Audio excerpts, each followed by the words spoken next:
এক হাদিসের মধ্যে আল্লাহর হাবিব বলেছেন, উম্মত, নামাজের মাধ্যমে বান্দার গুনাহ সমূহ ক্ষমা হয়ে যায়। ও যুবক, শুনে যাও, এই যে নামাজটা আপনারা আদায় করেন, এই নামাজটা পড়লে পরে আল্লাহ জীবনের গুনাহ মাফ করে দেন। সহিহ মুসলিম শরীফের বর্ণনার মধ্যে এসেছে। আপনারা এই হাদিস শুনেছেন, আমি আবার আপনাদেরকে বরকতের জন্য একটু বলে দেই। আল্লাহর হাবিব একদিন সময় তো সাহাবায়ে কেরামদেরকে বললেন, ওগো আমার সাহাবীরা, তোমাদের কারো ঘরের সামনে যদি একটা প্রবাহমান নহর থাকে, আর ওই নহরের মধ্যে যদি কোনো ব্যক্তি দৈনিক 5 বার যদি গোসল করে, হাল ইয়াবকা মিন দারানিহি শাইউন, তোমরা বলো তো দেখি ওই ব্যক্তির শরীরের মধ্যে কোনো দুর্গন্ধ থাকবে নাকি, ময়লা থাকবে নাকি?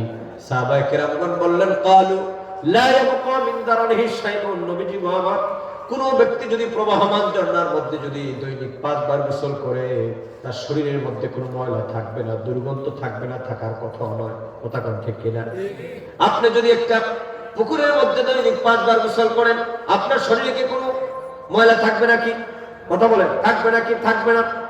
নবীজি বলেন, ওগো সাহাবীরা, এটা হলো আমার উম্মতের দৈনিক 5 ওয়াক্ত